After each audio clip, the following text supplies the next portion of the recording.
In the history of religion, beginning with Abraham, the father of all nations, it is as if every 600 years an inspired person arises who influences his entire posterity and beyond. 600 years after Abraham, Moses on Mount Sinai, amidst its thunderings and lightnings, receives the law. 600 years later, we reach the time of Buddha, Confucius, and Isaiah. 600 years later, in the meridian of time, the central figure of all, Jesus the Christ. 600 years later, Muhammad comes on the scene. In another 600 years, St. Francis and Aquinas and Maimonides, each in his own tradition a powerful figure. 600 years later brings us to 1800. Then what? Who is the figure to come in that century who will influence the future, called of God in a culminating dispensation to prepare for the second coming of Christ? The answer is generated in the most unlikely of places, an obscure mountain village in Vermont.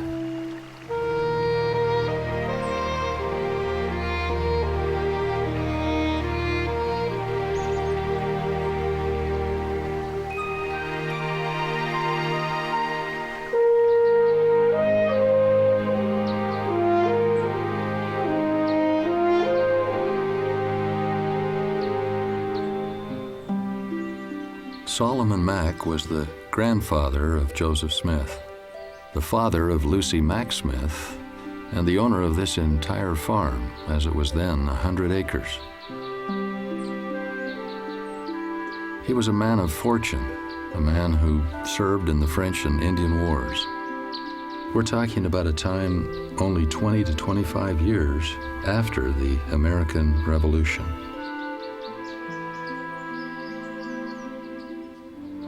He was a man who, in fact, later described his life as hardly serving God, but toward the end of his life became profoundly religious.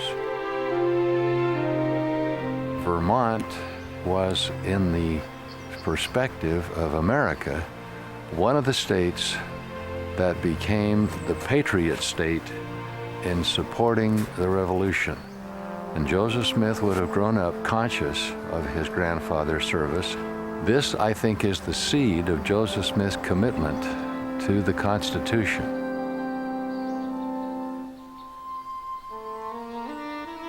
The two sides of the family are the Solomon Mack family, that's the prophet's maternal line, and then Azel Smith, who was the Smith line grandfather.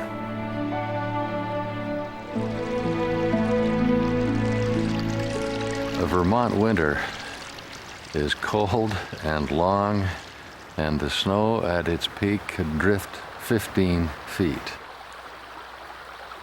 The date of December 23rd marks the winter solstice. That is the time when the night is the longest night of the year, and the beginning of ever longer days. From this place up to the home or cottage was at least a 10-minute walk.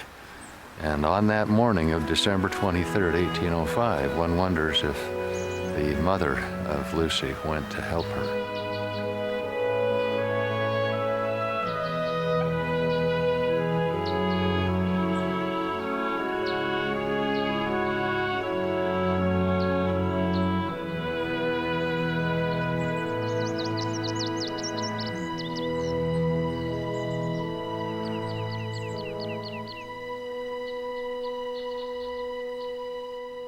Father Smith looked like a patriarch.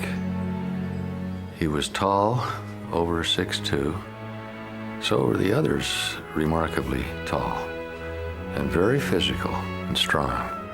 He also was an affectionate man, and we have a feeling from Mother Smith's account that he participated in all the chores, the household chores, tried to relieve her somewhat, because she was not a strong woman physically. Many blessings were given to Joseph by his father.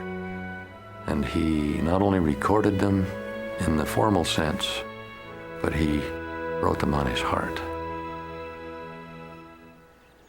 This obelisk is 38.5 feet high, 1 foot for every year in the prophet's life.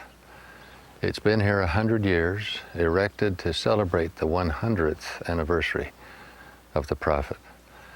It reaches up and reminds us that the entire forebear pattern of the prophet's life is as a group of men and women who, if they had only one thing in common, it was independence.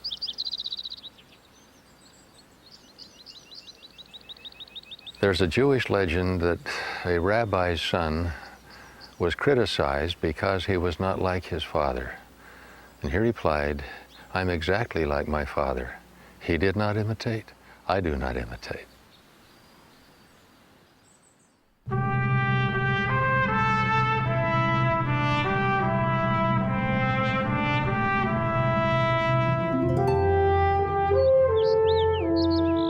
Dartmouth College. Hiram Smith came here to study in his mid-teens. He learned something of Greek and Hebrew, also the history of religion. And this is where, in the midst of his studies, a typhus epidemic took him home and brought eventually to their home the famous doctor Nathan Smith. Nathan Smith was the head of the medical college here and the only one in the United States who had mastered treatment of osteomyelitis.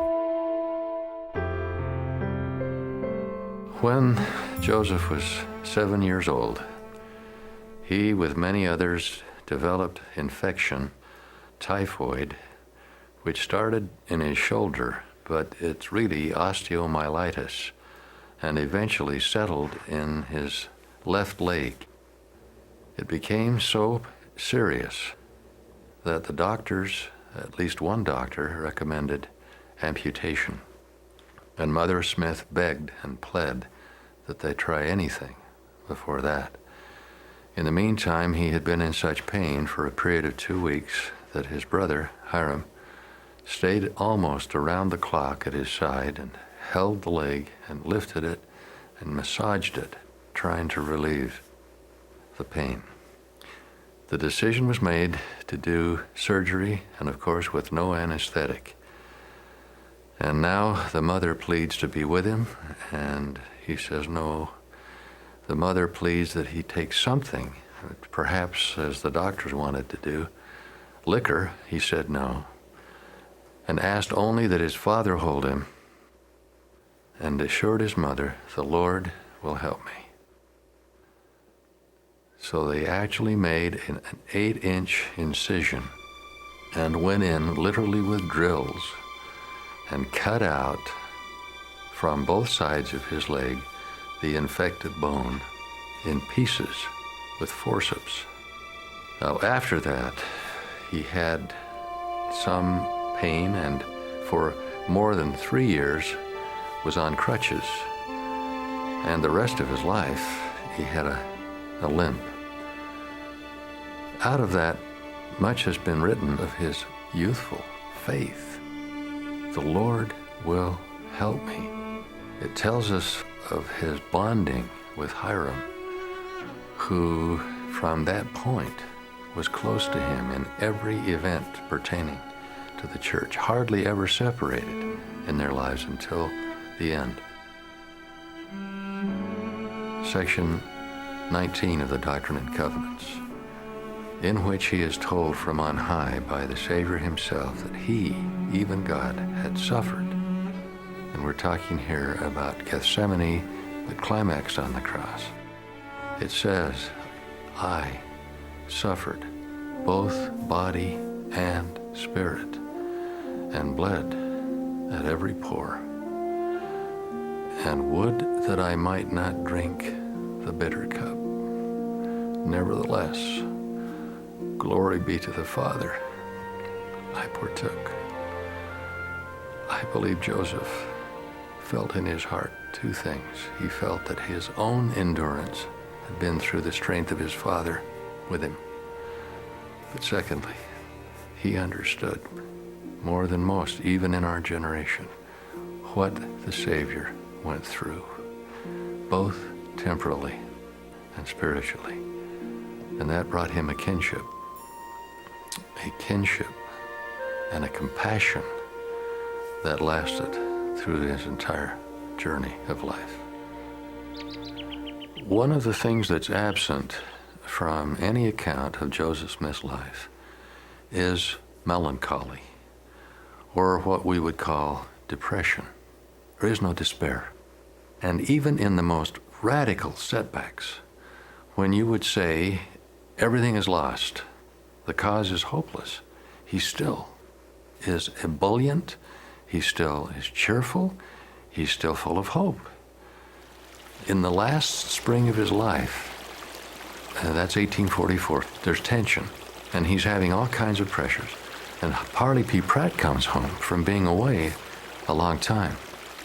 He expects to see the prophet worn down, prematurely aged, his face full of lines, and instead of that, he writes an article for the Times and Seasons saying he is as if he were in his boyhood. His face is still boyish.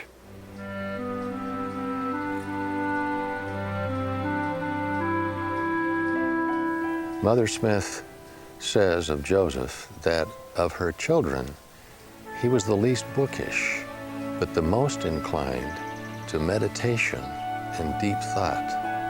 That's interesting for a boy. In the day of Joseph Smith, looking up at night, the bright sky almost came down with brilliance.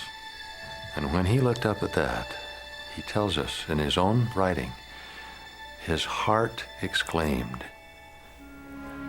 God, there must be God behind that. A purposive, loving God, a God of order, a God of symmetry, a God of beauty.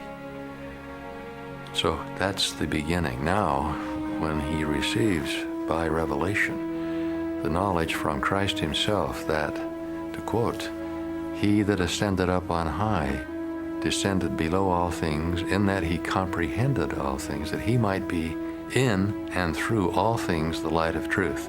And then goes on to say, as also he is in the sun, and the light of the sun, and the power thereof by which it was made. Same verses for the moon and the stars. And then, and any man who has seen any or the least of these hath seen God moving in his majesty and power. That was deep in Joseph Smith from his earliest days.